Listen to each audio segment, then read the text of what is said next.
आसंतु आजी आमे बनेबा लाउ तरकारी। साधारणतः पिला माने लाउ तरकारी खाइबा पाई सेतिकी पसंद करंती नाही। तो आजी मु आपण मानंकु एक नुआ शैली लाउ तरकारी रांधिबा बतेइबी, जहा द्वारा कि छोट पिला मध्य भल लागुची कही थाळीए भात खाई देबे। तो एथि पई मु गोटे छोट साइज रो लाउ नै जाईची एवं एहाकु दुई फाळ करी भल भाबरे चांची देई नै जाउची। एबे एहा भितरे थिबा मंजी तक सबु मु काढ़ी देबी।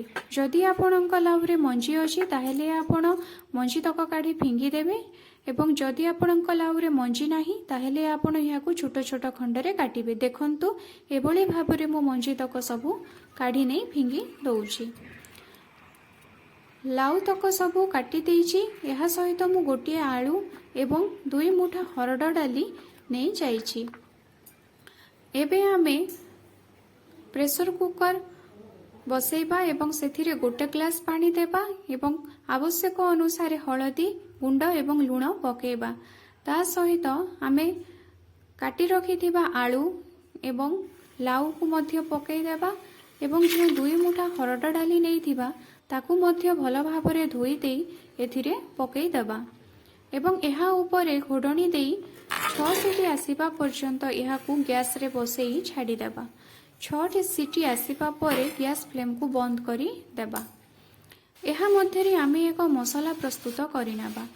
मसला प्रस्तुत करिबा पई गोटे बड़ प्याज, किछि रसुण, किछि अदा, ता सहित धनिया एवं जीरा 2 चामच नै जिबा एवं एहाकू भल भाबरे बाटी देई एहार एक सिंपल पेस्टी बनै नबा। एबे आमे कढ़ई रे तेल गरम करिबा।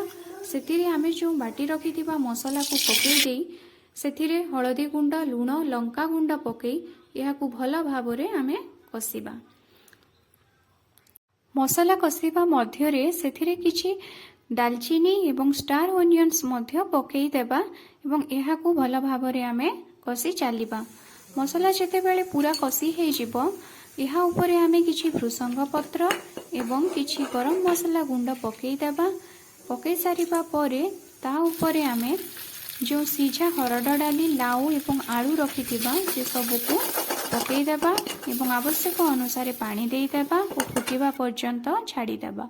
फुटी आसीबा परे आमे गैस फ्लेम को बंद करी देबा एवं घोडणीटी देई देबा। एबे आमे एहाकू एक प्लेट को गाड़ी सर्व करिबा।